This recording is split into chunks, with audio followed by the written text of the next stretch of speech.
Without the foreign woman, the genealogy would not have happened.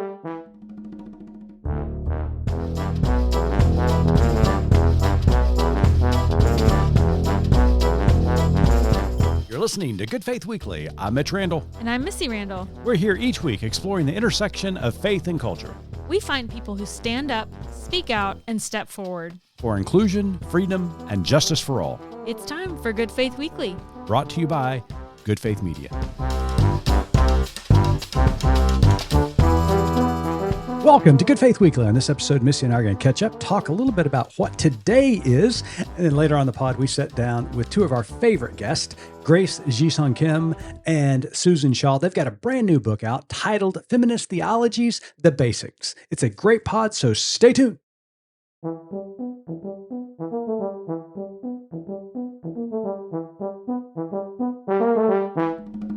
Hello there, Missy. Hey, how are you? I'm well, and you? I'm very trepidatious. Okay. Proceed with caution. Right. So today is Friday the 13th. It is Friday the 13th. So happy question mark Friday the 13th. I don't know if that's what you say. I don't know. I've never thought about that. I haven't either. Yeah. Okay. Well, happy Friday the 13th to you. Yeah. So as you know, if our listeners, if any of you spend any time on social media, you've probably seen a little meme or a tweet going around that says Friday, March 13th, 2020 was the last truly normal day we had. This Friday or today is Friday, March 13th again. Maybe this finally fixes the timeline. And so I got to thinking about that. Mm-hmm. And I was like, so I went in to try to Google and verify that March 13th, 2020 was Friday because I couldn't remember. I've tried to block all of that out. And in my kind of Google search, I came across several other little factoids from the date of March 13th. Okay, I can't wait to hear. And so I started reading all of them, trying to figure out if these are good signs for what's going to happen today or not. Right. I'm trying to make a determination. I will tell you I cannot make a determination, but I came across... I will make a determination. You will make a determination. Yeah. I've pulled a few little factoids from the history books for March 13th that we can maybe try to glean whether Friday the 13th, 2026 is going to be a good witch or a bad witch. Okay, I can't wait. Let's go. Okay, so let's go. So we're going to go all the way back to 1781. Oh, what a year.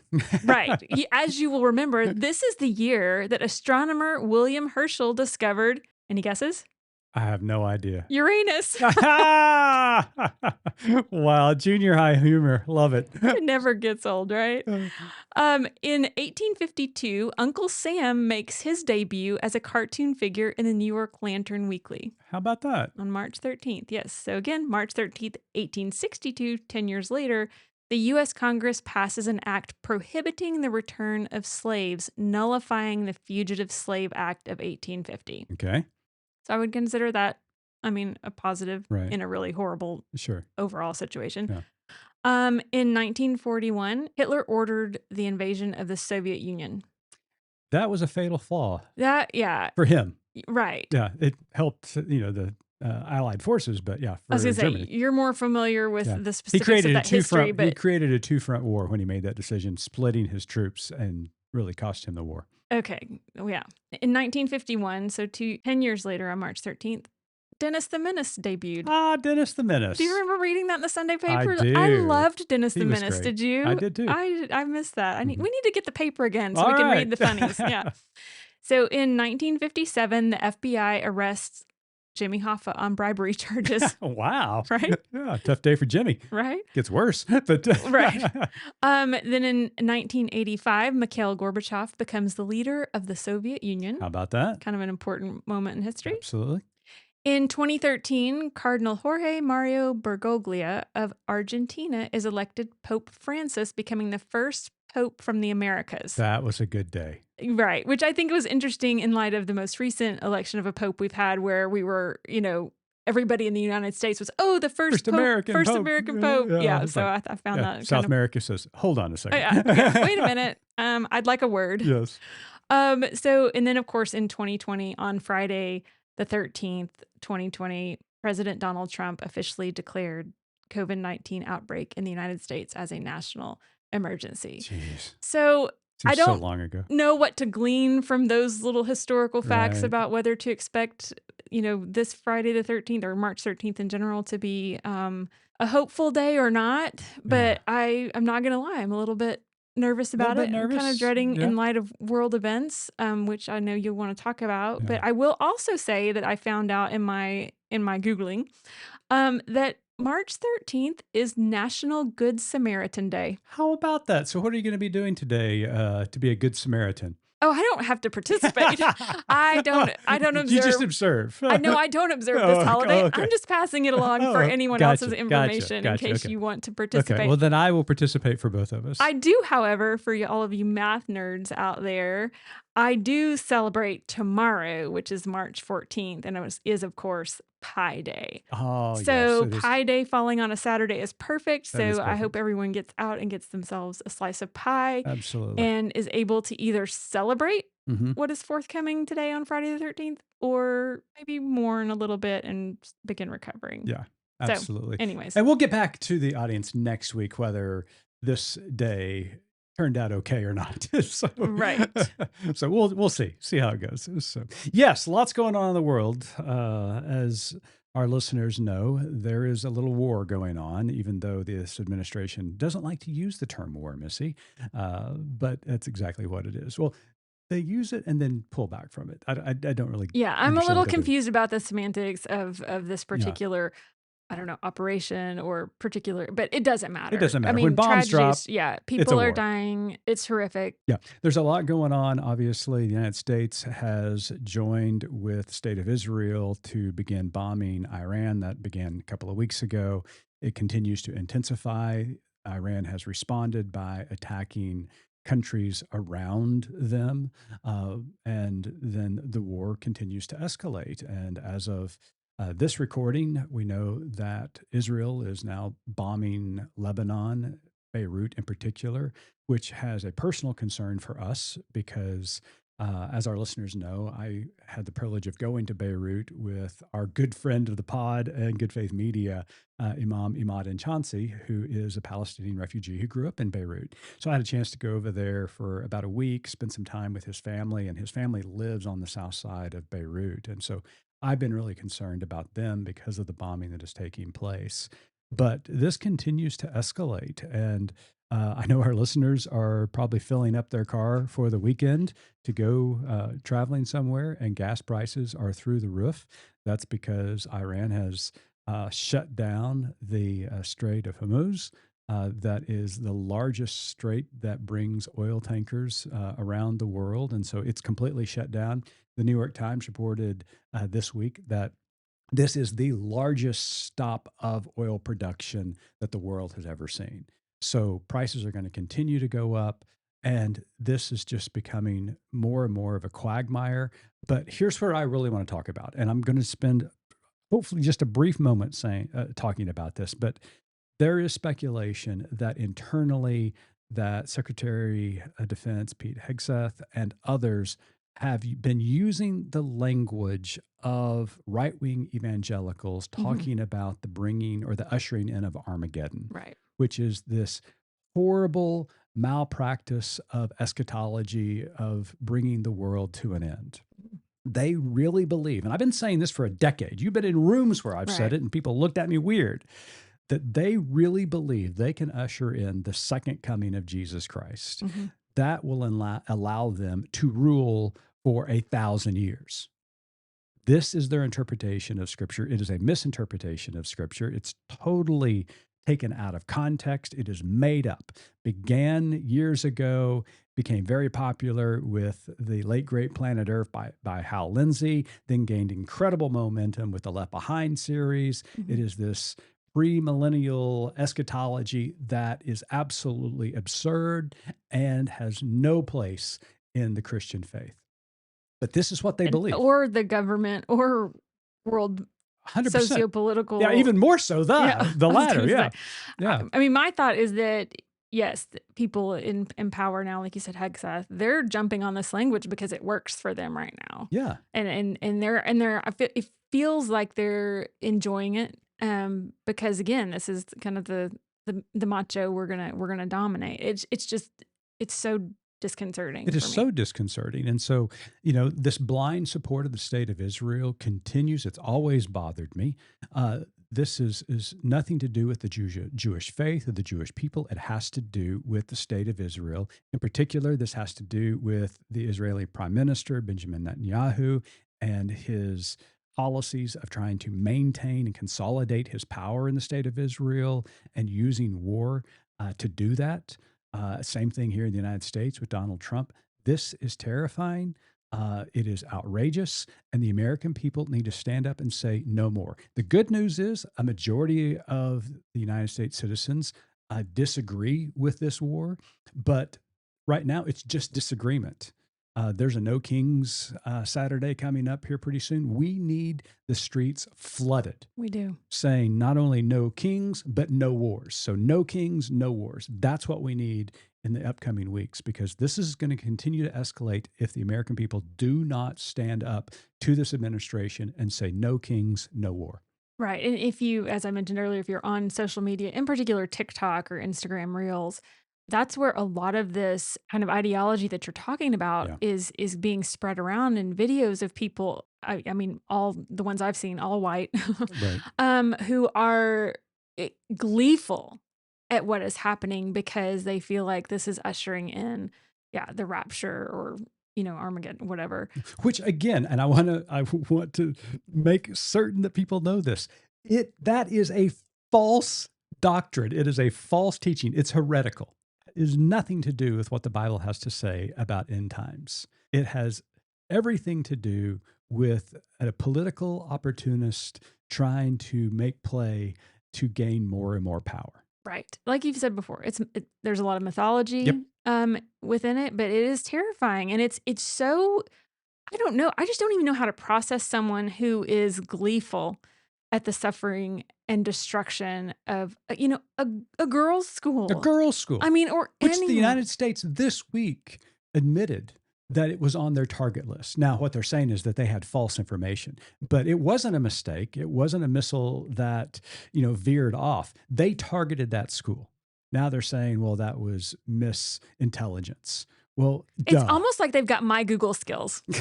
Really, it's like, it's one thing to come with fun facts. It's another thing when you are targeting, when you were military, when you're the United States of America, that's unacceptable. It's like a third grader is making our war plans right now. And, and I want to apologize to all third graders out there, because I think they could do a better job. Right. So I don't know. It's very concerning. You and I obviously are feeling very passionate about this. We're not sitting here trying to be Pollyanna and that we all just need to hold hands and get on. We understand there are conflicts that come up. There are situations in the world that need to be dealt with and addressed. So it's not that. But for people to be going and promoting and gleeful about the suffering of others, no matter what the reason for it, but in particular, when this is a military operation and you are gleeful about it, that's disgusting. It is disgusting. And as you always remind me and our audience, you have to ask one question about all of this. Ooh, I know what it is. What is it? Who's benefiting? Who's benefiting? And there's one person who's benefiting the greatest in this. Do you know who it is? Tell me. Vladimir Putin. Ooh. With all of the oil being shut down, the production out of the Middle East, all of these countries are having to purchase their oil from another source. Guess who has oil to sell? Wow. Yep. And I will go to my grave saying the most poignant moment during the first and second Trump administration thus far has been when Speaker Pelosi, at the time, Nancy Pelosi, stood up in the Roosevelt Room in the White House, stood up, pointed her finger at Donald Trump and said, "All things lead to Putin for you." She was 100% right. Yep. And so here we are. Yep. Who is benefiting while so many are suffering and dying? It's terrible. It is. So yeah, happy Friday the 13th. Okay. I think we've got our answer now about what to expect from this Friday the 13th. Yeah, possibly so. Thanks for that. Yeah, sorry. Well, on a brighter note, you and I got to sit down with two of our favorite theologians, Susan Shaw and Grace Ji-Sung Kim, who have a new book out, Feminist Theologies, The Basics. We always enjoy our time with Susan and Grace. They are just incredible theologians and incredible prophets. I love learning from them. So I'm really excited about this interview. And to our listeners, you definitely want to pick up the book. It's amazing. Yeah, so stay tuned. Missy and I will be right back with Susan Shaw and Grace Jison Kim to talk about their new book, Feminist Theologies, The Basics. I'm Mitch Randall, CEO of Good Faith Media. GFM stands at the intersection of faith and culture. We use multiple media platforms to promote the common good, advocate for equal rights and protections, keep church and state separate, encourage social responsibility and solidarity, and widen the circle of cooperation across faith traditions. We hope you'll join the conversation with us. Visit goodfaithmedia.org.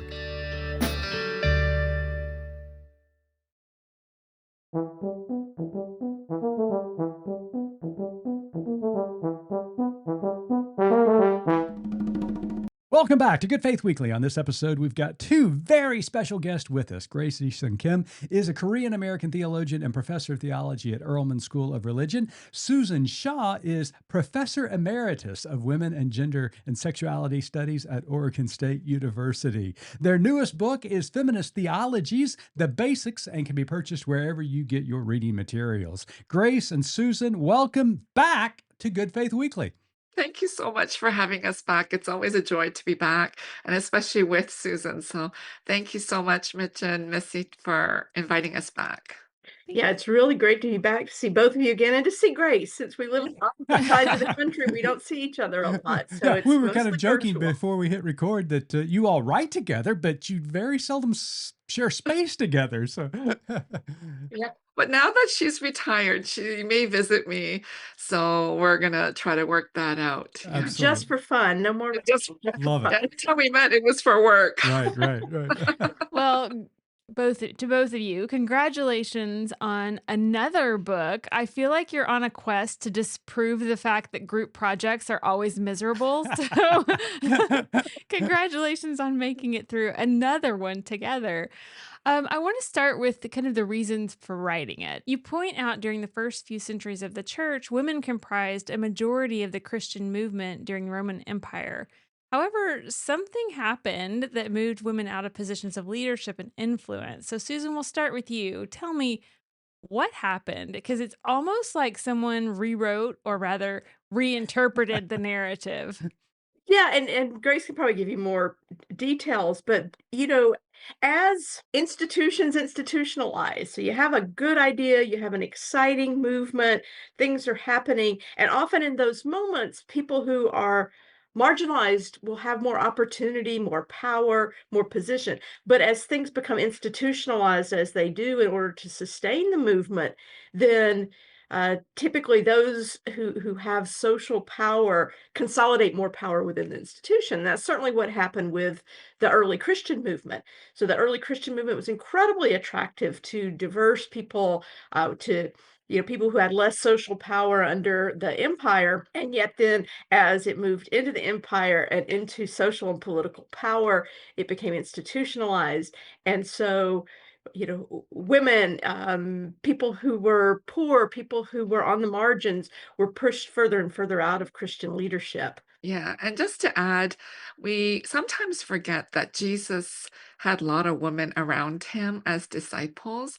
So, when the scriptures were being written, everyone lived under patriarchy.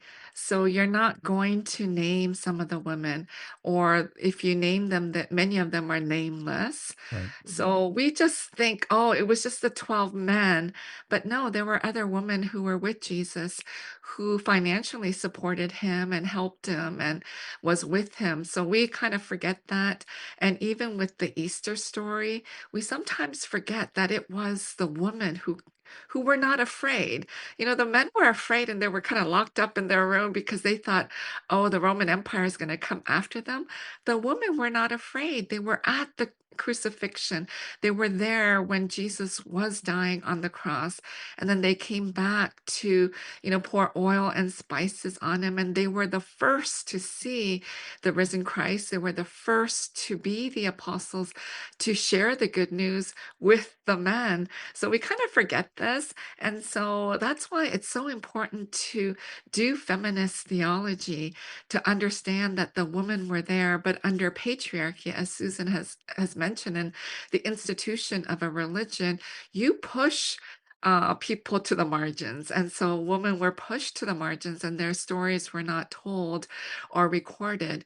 So it's really, really important that we do feminist theology to retrieve the lost stories, the stories that have been pushed aside, and even the feminine understanding of who God is. So that's why it's so exciting to kind of work on this project with Susan, because we both have this big thirst to tell everybody the truth about Christianity and theology. So, Love it. Grace, before we go any further, why don't you just give us a little bit of a definition of feminist theology? Okay, so we called it Feminist Theologies because we don't want to say there's kind of one way to do this feminist Mhm. theology. So we kind of pluralized it to show the plurality of women around the globe. So feminist, when we think about outside of Christianity and outside of theology, there were movements, the feminist movements, and they had a big impact because they were trying to fight patriarchy. Patriarchy has been with us in different cultures and societies around the globe. It has marginalized women, it has subordinated women, and because of that, women have been assaulted physically, verbally, sexually. And so, this feminist theology is our third book. I didn't, after we wrote our first intersectional theology, I didn't think we were going to write another one, but then Susan always comes up with great ideas and said, well, why don't we talk about, because the Me Too movement was so big, so we wrote Surviving God. So that focuses more, clearly on the sexual abuse and assault against women. So when these things are happening, with the feminist movement that's targeting and trying to address what is happening to women, then feminist theology emerged in the 1960s to say, hey, we women have been around, but we've been silenced and marginalized, and we need to speak up. And so that emerged in the 1960s. So we kind of bring that into the book, and it's still going strong today. So thanks for asking that important question, but it's really addressing the attacks against women and the needs and the necessity to do theology from a woman's perspective. And one of the important things in feminist approaches is that they pay attention to structure. And so it's not putting the onus on individual women to fix their own situations, but it's rather addressing these patriarchal structures that Grace alluded to. And so feminist theologies is a challenge to traditional theologies, which are done from the perspective of men, mostly dominant men. So Mhm. white, heterosexual, the list, and so feminist theologies really try to challenge those structures of the church as an institution, of theology as an institution, uh, to try to create a more inclusive exploration of who God is and what that means for our actions in the world. Yeah. And Susan, going back to that, because one of the things I really appreciated the book early on was the contrast between a traditional patriarchy theology versus feminist theologies in the plural. And one of the points that both of you make in the book is the way feminist theology is developed through experience. And you talk about the importance of the experience of race or class or sexuality. So, could you talk to us a little bit about, the difference between experience, especially in the realm of feminist theologies, versus the traditional patriarchal theology that we're all accustomed to? Yeah, well, one of the things that happens in systems of oppression is that dominant structures, practices, ideologies are made invisible, so that we assume that they're natural, they're inherent, they're inevitable. And so anything else that is perceived as unnatural and as an imposition. And so in theology, it's always been done from experience, but it's been done from the experience of people with the power to do that, Mhm. which were sort of mostly European males, and now, of course, men both, in Europe and the United States, who were predominantly white. Right. But you find even, I mean, one of the things that Grace and I addressed in intersectional theology is that you found even in liberation theologies, you still mostly had, like in Latin American liberation theologies, Latin American men writing from the experience of Latin American men, and the Mhm. experiences of women were omitted from that. Same thing with African theologies, and so you've had to have feminists come along and say, "Wait, there are other ways to do this that have to be attentive," and we don't want to sort of create some sort of essential womanhood that we're talking about because women are very different, and so we want to keep all of that in mind. But it's also recognizing that gender does play a role in our experiences of the world because the world is structured to advantage some people based on gender and disadvantage others. And so we really wanted to pay attention to all of those things and to recognize that while we don't posit some essential womanhood, we recognize that the experience of gender based on the bodies that we have makes a difference. And when we start theologizing from that viewpoint, we discover very different things and we begin to look at different issues and see things differently. So one of the things Grace and I address, particularly in Surviving God, is this sort of notion that, around the suffering of Jesus. And of course, what feminists recognize is that women have always been told that it's your role to suffer. Right. And if we valorize suffering, then it becomes very easy to say to women, "Oh, you're being faithful servants by suffering," instead of allowing women to say, "There is something wrong with the world when part of my being in the world is causing me to suffer." And so that's the importance of experience is it highlights those things that, but from our own perspectives, we don't necessarily see. I mean, that's what the fun thing about writing, one of the fun things about writing with Grace is while we share a lot, we have some differences. I mean, I'm white, born in the United States. Grace is born in Korea, Asian. Grace is straight. I'm lesbian. And that means we see things differently. And Right. so I've learned so much from Grace. She has given me so many wonderful ways to think about the world out of her experience of who she is. Uh, what that also means, and sorry for the long answer, but No, that's great. it's kind of complicated. Part of what that means, though, is that means we need everyone's experience because everybody has something to add, and we have to hold those experiences tentatively and Mhm. recognize that while it is my experience, it is not universal. And those can be in tension, they can be competing, and that doesn't have to invalidate them. I mean, one of the problems I think with a lot of traditional theology is it thinks there's one right answer, Right. and it flattens theology instead of letting there be contradictions in the being of God that it is just inherent. It is part of the fabric of the universe. And so I think feminist theology challenges us to think more deeply about those things. And Grace, you and I have had conversations about decolonizing our faith. I mean, I'm an indigenous person, Muskogee. Obviously, you're Korean-born migrant here in America, living in America. And so, one of the points that you all make in the book is this post-colonial perspective and its influence on feminist theologies. So, how is post-colonial perspectives affecting feminist theologies today? Yeah, thank you for bringing that up, and I appreciate Susan talking about the experience. So when we think about colonialism and groups of people's experience, white Europeans have colonized most of the world, and the aftermath is devastating. It's consequential. People's lives are destroyed, their histories, their religion, their sense of being, their languages are being destroyed. So there are huge consequences to colonialism. And I think sometimes we forget the huge consequences of colonialism. And so when we think about how Christianity spread, there is the colonial Christianity spreading as the people are also colonizing. So we can't separate the two. So when Christianity went into Asia, so let's give the example of Korea, they brought this white Christianity to Korea and said, this is true Christianity.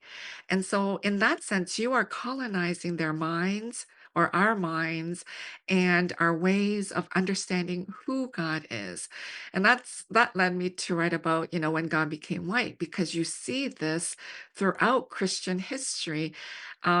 How does anyone know that God is white? We don't know God is white, and most likely God is not white. But this colonization of white European men's understanding of God being white, God being masculine. So the gender understanding of God and the racialization of who God is. So that impacts our theology. And so post-colonial theology is so crucial.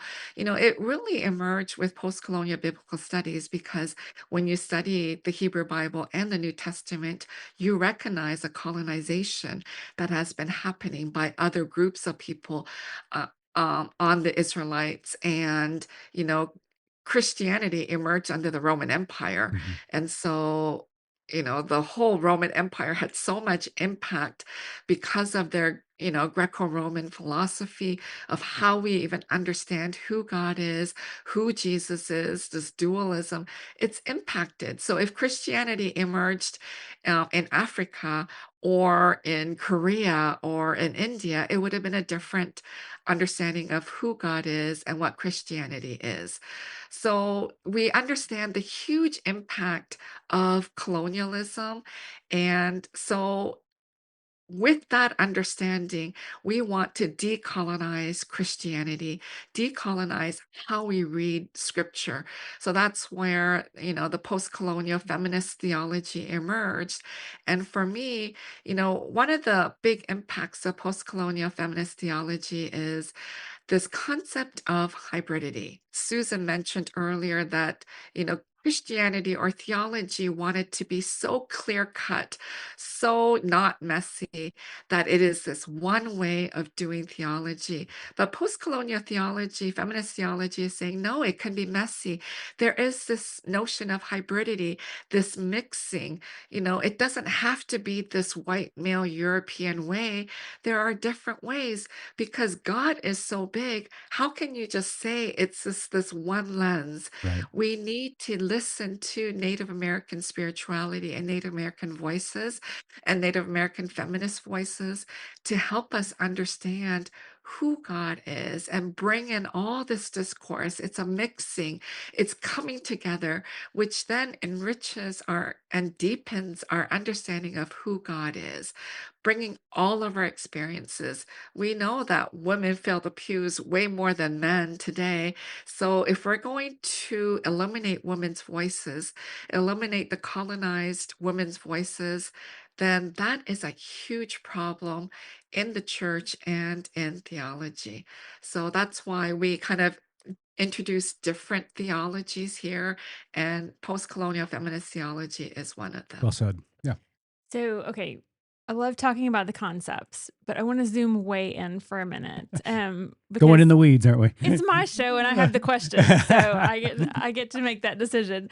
Yeah. A character who has always fascinated me is Hagar, and you guys talk about her in the book. So I wondered if we could kind of take an off ramp for a moment.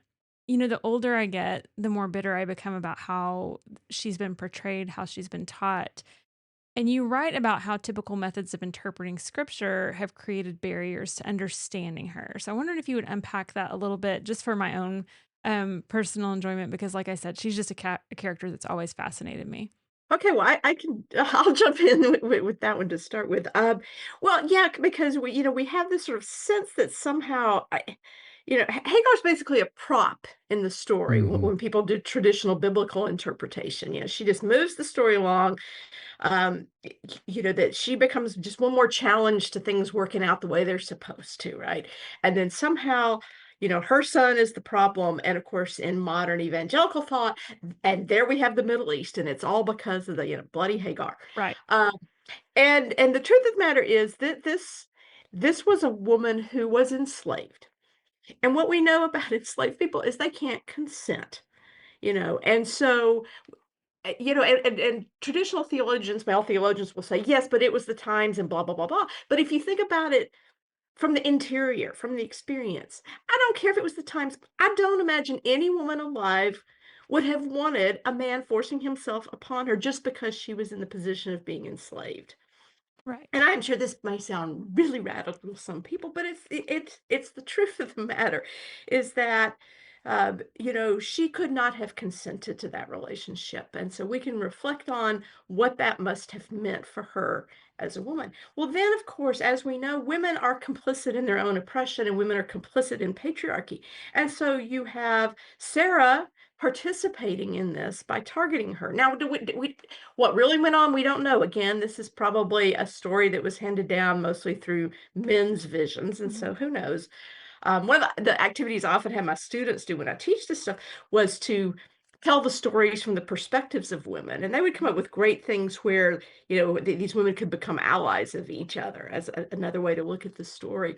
But nonetheless, as we have the story, Sarah participates by becoming jealous and wanting Hagar tossed out into the desert, and even God participates. Right, go back. I mean, to me, that is mortifying. Mhm. Right. And we see that, I mean, Paul pulled that number too, even as he was hedging his bets, but it was like, "Go back." I mean, do we really want to accept a God? I mean, granted, Southern Baptists did accept a God who endorsed enslavement, It worked out for them. That's yeah, yeah. spoiler alert. And these are the kind of questions feminist readings help us begin to ask. And yet, what we also see in that same text, and this is why I love the contradictions they tell us so much, is Hagar becomes the first person who names God because God comes to Hagar in the desert and meets her there. So it's much more complicated. It's not an either or reading, it's a both and reading, which is something that's characteristic of intersectional Right. theologies, Right. is to do the both and so suddenly now we have this woman who herself has some power. Because in the Bible naming is really important. And Mhm. she exerts the power to name God. And that's an incredible moment in the biblical text. And one of the things I think is so interesting about the text is despite all of its patriarchal origins, we know women must have been so powerful because they couldn't avoid some of the power of women in these texts. And I think we see it in that moment where she names God. I think your point in the beginning about talking about her, she's especially in our tradition, she's set up as a prop in the timeline. She helps move the story along. And I think that's so important for us to really look at that as women and examine ways in which that has continued to happen throughout history or continued to have been interpreted in that way. Mhm, And re-examine, like you said, the moment where she gets to name God, and reframe these mhm. and retell these stories in a more honest way. Like you said, we're never going to know exactly the timeline that happened. These were oral stories that were passed down. But if we're going to glean truth from them, I think we need to make sure we're finding the right truth. Yeah, and I think the story challenges, Abraham is some great hero too, right? I Mhm. mean, Yeah. he doesn't wait on God. He concocts this plan and has sex with an enslaved woman. He has a child with her, and then he doesn't treat the child well, even though God promises to bless this child. And so it again, I think it helps us begin to see the complexities of human experience, that none of us is all good or all bad, and none of us is our worst moment. We're always something more.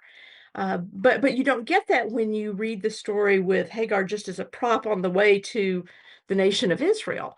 I mean, it's so much more than that. Absolutely. Yeah. And just to add a little bit to that story, it's a very powerful story. So I'm so glad, Missy, you brought it up because we tend to overlook this story because we center everything around patriarchy, the patriarch. So we center on Abraham and Isaac and the woman we kind of forget about. Mhm. But this is such a powerful story.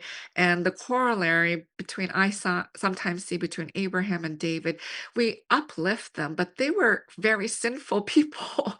And we forget about that. And Hagar kind of reminds us that she was caught in this patriarchy, in this enslavement. She was probably a dark woman, a black woman. And so it just gives us so much power that this woman encounters God and names God as El Roy, which means God who sees me. I think that's so powerful Mhm. that we are worshiping a God that sees us for who we are, and hears us in our pain and suffering. So I think often we gloss over Hagar. We turn to Abraham, but then if we're going to include the woman, then it's Sarah. But reading between the lines and understanding the power that this woman had, and it's just something that we need to preach about and Absolutely. speak about, not just during Women's History Month, but throughout the year, that the importance of Hagar is part of our tradition, and it reminds us the importance of women and to uplift women's voices, because there's probably way more to the story than that was recorded, and that happens in all cultures and all religious texts, because we want to push women's stories aside. And so thanks so much for bringing her up. So, Grace, there's another portion of the book where you talk about Asian American feminist theology. And there's a phrase that you use called a theology of invisibility that just jumps out at me. So, I wondered if you would unpack that a little bit for us. Yeah, so when Susan and I were designing the book, we're like, okay, what are we going to cover? Which, because it's theologies. So I was glad to write about the Asian American feminist theology, because it's a vast, like the post-colonial feminists echo, they're all very diverse and vast. So just because we're sharing it from this one perspective doesn't include all perspectives. But the theology of visibility, I started that in my other book, Invisible. So I hope listeners will read the book Invisible. And I remember, I was invited to speak on this in many, many seminaries and colleges, and white people would always ask me, why is it called invisible? Asian Americans never ask me, because that is just our experience here as immigrants in Canada or the US. So, no Asian American, they understood just by the title of the book, because that's just our whole immigrant experience. We have been made invisible in so many ways because our concerns are never brought up. So, AAPI Heritage Month is May, and schools all end. End of April or May, nobody discusses it. Nobody talks about it in the churches or faith communities, because we focus on other issues. So that's just one example. And every time we talk about racism, we focus on black and white. That's the spectrum. So if you're not black, every time I talk about racism, white people will say, well, you're not black, so that wasn't racism. I get that told on every occasion that I talk about racism. You're not experiencing racism because you're not black. So in many ways, our histories are pushed aside, they're forgotten, or they're neglected. So we are made invisible. And so when I wrote the book Invisible, I focus on Asian American, particularly women, but I wanted it to be a lens to say that other groups are made invisible: the trans community, the LGBTQ community, the Native American community, the Latinx community. So many communities, women as a whole are made invisible, because we are still focused on white European, that's our lens, white European male lens. So many groups are made invisible. So the theology of visibility, when we look at the gospel and we look at the whole biblical text, God is always there with the marginalized, with those who are made invisible. So the foreign woman, throughout the biblical text, they're kind of cast aside. We don't want the foreign woman. So even after the exile, they come back, in Ezra and Nehemiah, I think Ezra 10 or Nehemiah 10, they're all wondering, what are we going to do with the foreign woman? And then they come together, they discuss, and they said, oh, we're going to cast them away. So they were all told to leave with the foreign children. So the foreign women are always pushed aside, they're made invisible. But where God used the foreign women, they are in the genealogy of Jesus. Without the foreign woman, the genealogy would not have happened. So we forget. And God uses all these foreign women in the gospel stories. The lepers, who were the most outcasts, they were pushed aside because they were left to die, because we don't want to catch leprosy. Jesus cured the leprosy and made them whole. He touched them.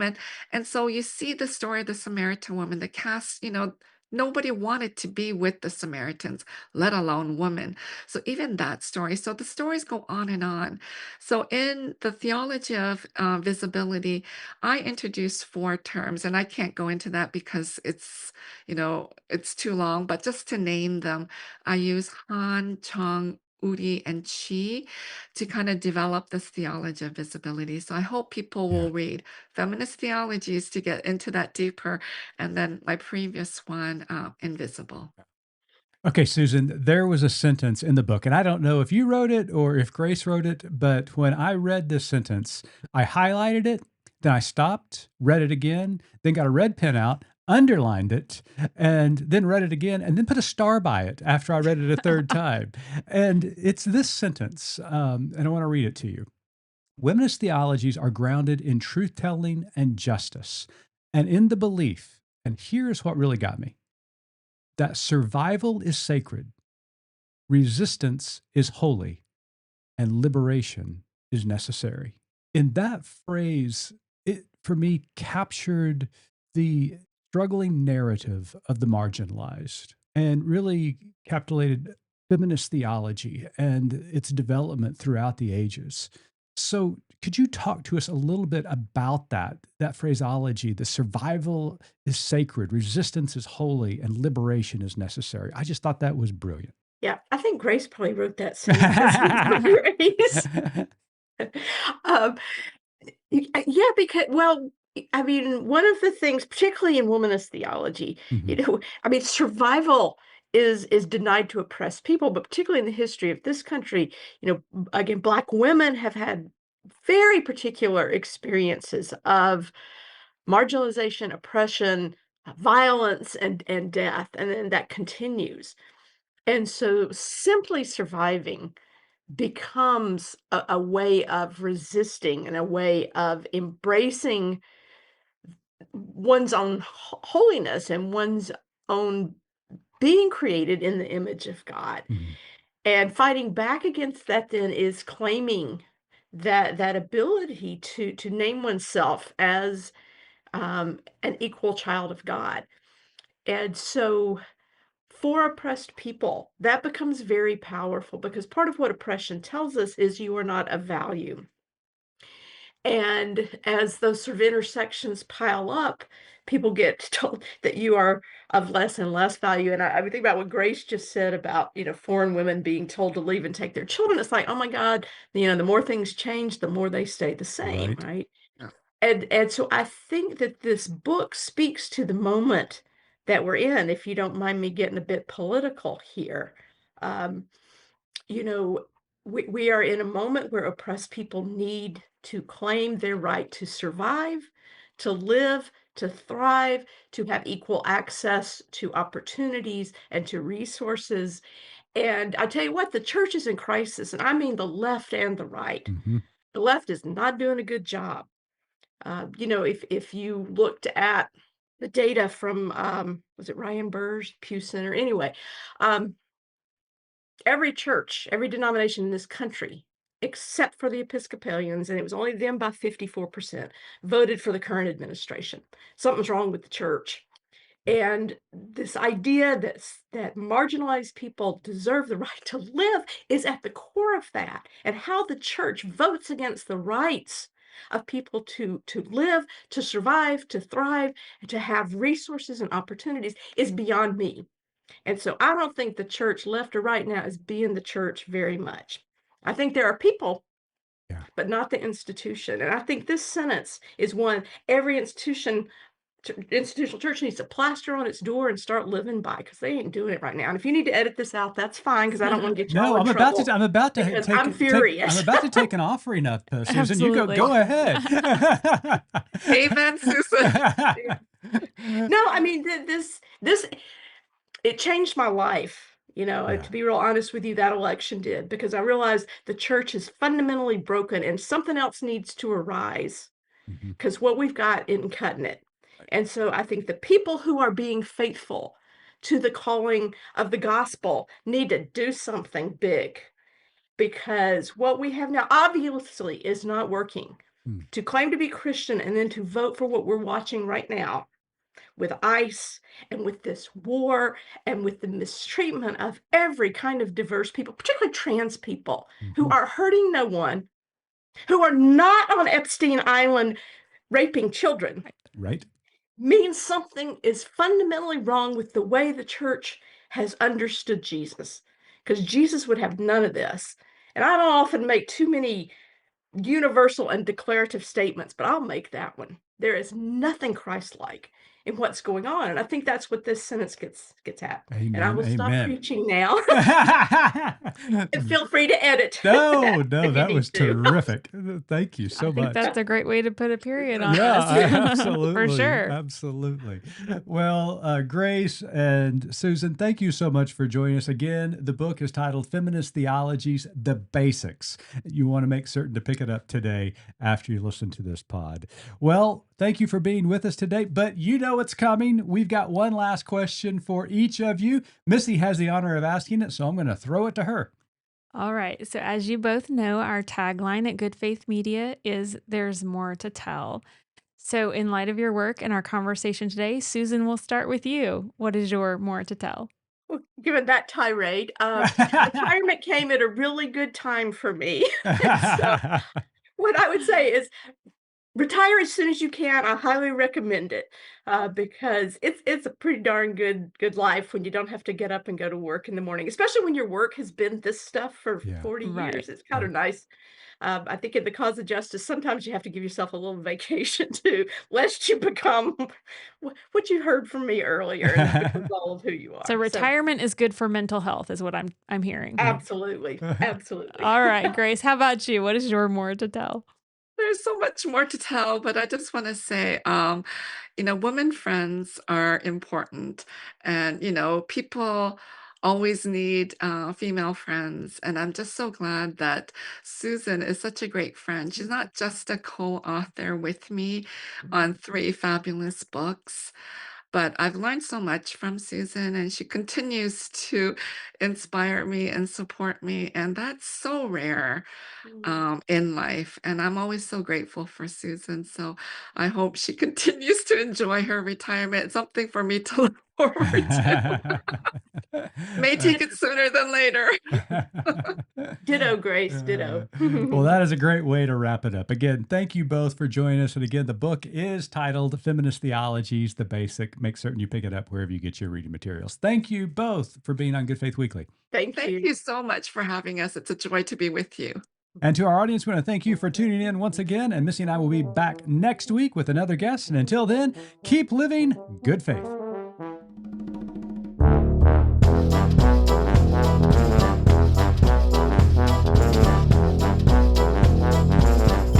You've been listening to Good Faith Weekly, hosted by Mitch and Missy Randall. This weekly podcast from Good Faith Media discusses matters of faith and culture. Subscribe wherever you get your podcast and give us a like and a glowing review. We produce the podcast out of Norman, Oklahoma. Our music comes from Pond 5. And we're supported by listeners like you. Learn more about us at goodfaithmedia.org.